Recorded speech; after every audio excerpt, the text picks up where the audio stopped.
Dan waktu itu saya melihat kayak saya tuh dikelilingin oleh sosok ya. Jadi aneh banget. Sakitnya itu aneh banget teman-teman. Dan itu baru pertama kali saya rasain pada waktu itu.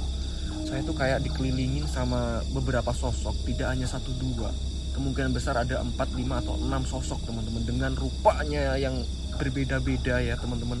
Ada pocong di samping saya persis, dan di situ saya gak bisa ngomong sama sekali, saya gak bisa gerak sama sekali. Assalamualaikum warahmatullahi wabarakatuh. Halo lur, dengan saya Bang Jak di sini. Di sini saya ingin melanjutkan cerita horor ketika saya masih kecil dahulu. Ini adalah part 2-nya ya teman-teman. Jadi sini sebelum saya bercerita, buat teman-teman kalian bisa siapkan earphone kalian. Saya sarankan dengan kalian menggunakan earphone, nantinya kalian bisa menikmatin merasakan sensasi dari cerita horor yang saya bagikan ini ya teman-teman.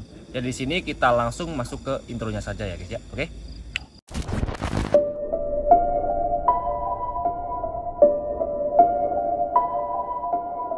Oke lor, jadi di sini saya ingin melanjutkan cerita saya di video sebelumnya. Kalau kalian belum tonton video sebelumnya, kalian tonton dulu agar ceritanya nyambung ya teman-teman. Ini adalah part 2-nya.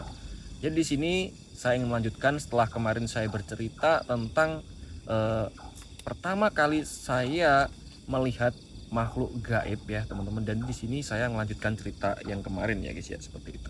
Lanjutan cerita kemarin seperti ini ya teman-teman. Setelah kemarin saya bercerita bahwasanya saya pertama kali melihat makhluk gaib ketika di sungai ya. Saya sempat gak bisa bernapas di situ ya teman-teman. Jadi besoknya setelah saya kemarin habis melihat makhluk gaib tersebut atau sosok kakek tersebut ya teman-teman. Jadi besoknya itu saya langsung sakit ya. Dan sakitnya itu lumayan aneh guys, seperti itu. Kenapa saya bilang aneh? Jadi besok setelah saya melihat makhluk gaib tersebut, besoknya itu saya langsung demam tinggi ya teman-teman. Dan di situ saya demamnya tinggi ya. Saya demam tinggi sampai saya belum pernah merasa demam setinggi itu ya teman-teman. Ketika itu saya masih ingat banget rasanya, sampai orang tua saya juga bingung, kedua orang tua saya teman-teman pada waktu itu. Dan saya sampai dibawa ke klinik ataupun puskesmas kalau di sini namanya ya teman-teman. Nah itu sampai saya dibawa ke mana-mana itu nggak sembuh guys. Jadi selama 1 minggu itu saya sakit di rumah, saya sampai dijenguk sama kawan-kawan. Dan anehnya ya teman-teman, ketika saya sakit itu, saya itu seperti melihat ya. Nggak tahu saya pada waktu itu juga saya masih kecil, saya kurang paham juga. Saya itu waktu sakit ya teman-teman, saya sakit demam tinggi, sakit demam. Dan waktu itu saya melihat kayak saya tuh dikelilingin oleh sosok ya. Jadi aneh banget, sakitnya itu aneh banget teman-teman. Dan itu baru pertama kali saya rasain pada waktu itu. Jadi pertama kali saya sakit seperti itu, saya tuh kayak dikelilingin sama beberapa sosok, tidak hanya 1-2. Kemungkinan besar ada 4, 5, atau 6 sosok teman-teman, dengan rupanya yang berbeda-beda ya teman-teman. Dan saya masih ingat banget teman-teman, saya masih ingat banget. Jadi sosoknya itu kayak besar-besar, tinggi. Ada juga yang kayak hitam kayak gitu ya lur ya. Ada juga yang hitam, ada juga yang kayak pucat kayak gitu juga. Mukanya nggak beraturan banget teman-teman. Jadi ada yang mukanya itu bentuk kayak manusia, ada juga mukanya itu yang acak-acakan kayak gitulah teman-teman. Kalau bisa saya simpulkan seperti itu. Dan itu saya dibawa ke beberapa puskesmas ataupun klinik itu. Yes, di situ saya dibawa dikasih obat, tapi diminum pun nggak ada reaksi. Itu anehnya seperti itu ya. Ya artinya seperti itu. Padahal kata dokternya juga ya hanya demam seperti itu ya teman-teman. Tapi janggal banget, itu janggal banget. Sampai bapak saya dulu itu pernah mondok juga ya teman-teman. Itu ngerasain janggal juga di situ ya guys. Ngerasain janggal. Saya dibawa kemana-mana, minum obat ini, obat itu nggak ada yang berefek sama sekali. Memang ada efek, tapi nanti malamnya panas lagi teman-teman, seperti itu. Dan itu sudah 1 minggu ya, sudah 1 minggu minum obat nggak ada reaksi sama sekali. Akhirnya di situ mungkin bapak saya juga ke Pak Yai ya, atau ke gurunya, ataupun inget apa kata gurunya dulu ya lur ya. mungkin inget, akhirnya saya dibuatin kayak kayak orang bilang itu kayak air berkah guys, kayak air doa lah seperti itu. Jadi bapak saya dulu sholat malam, akhirnya terus membaca amalan-amalan tertentu, terus ditiupkan ke airnya, memohon petunjuk kepada Tuhan Yang Maha Esa Allah Subhanahu wa Ta'ala. Akhirnya saya disuruh minum. Jadi malam-malam masih ingat banget guys, memori saya masih ingat banget. Itu malam-malam banget, sekitar mungkin jam 12 atau jam 1-an ya teman-teman. Di situ saya dibangunin ya, saya dibangunkan sama bapak saya disuruh minum air tersebut seperti itu.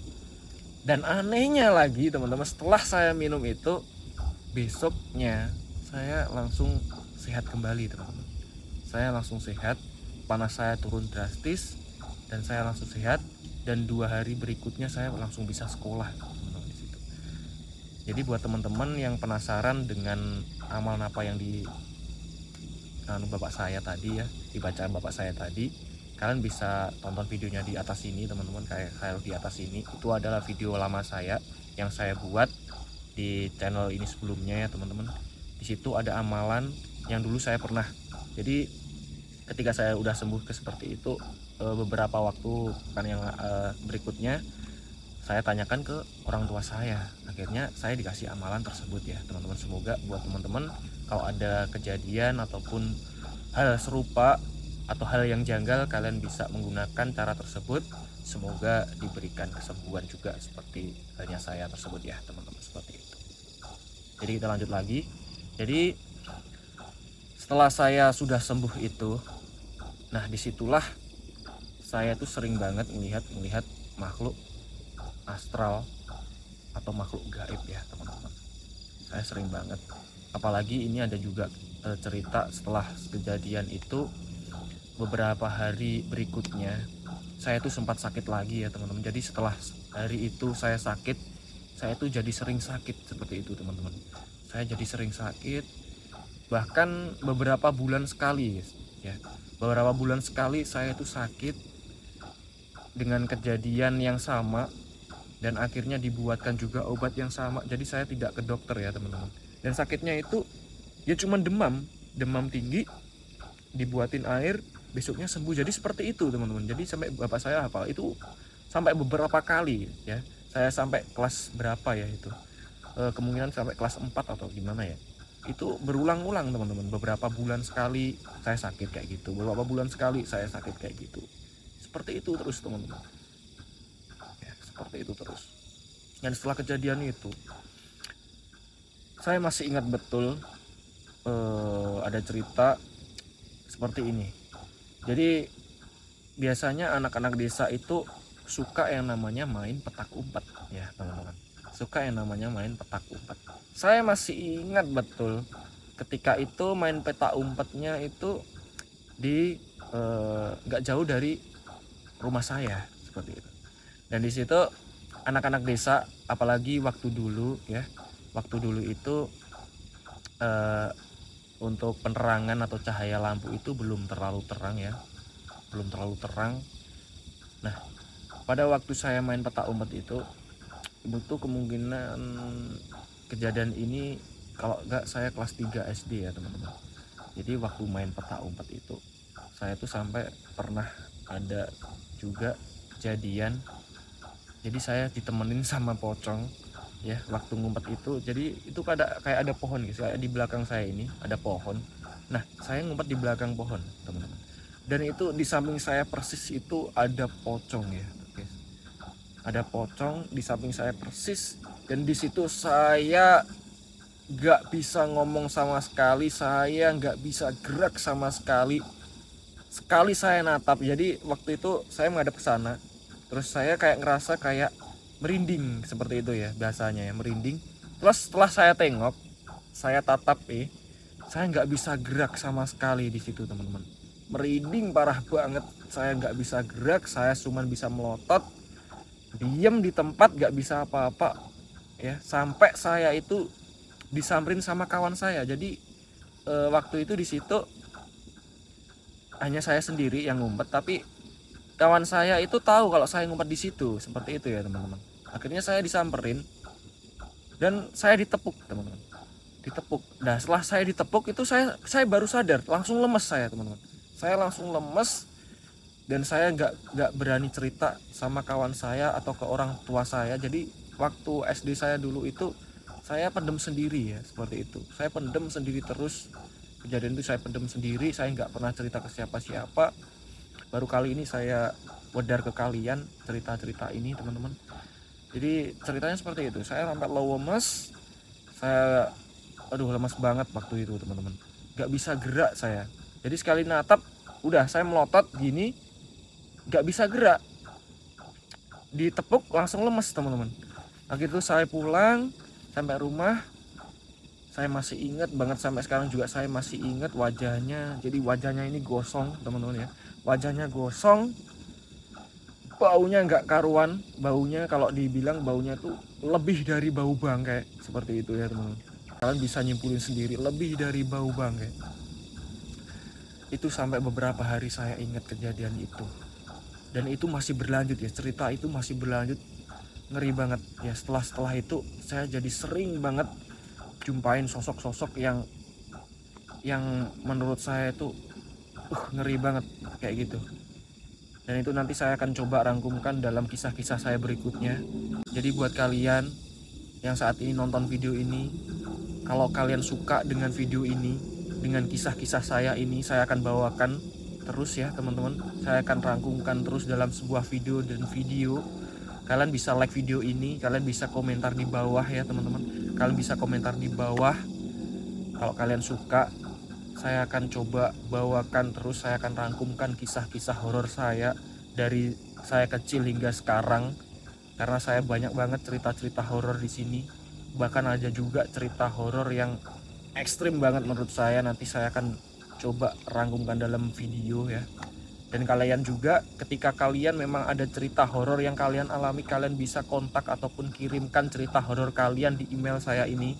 Saya cantumkan di sini, kalian bisa emailkan saya di situ dengan judul cerita horor kalian ya teman-teman. Kalian bisa rangkuman di situ, nanti saya akan buatkan videonya biar teman-teman yang lain bisa juga melihat story atau kisah horor kalian.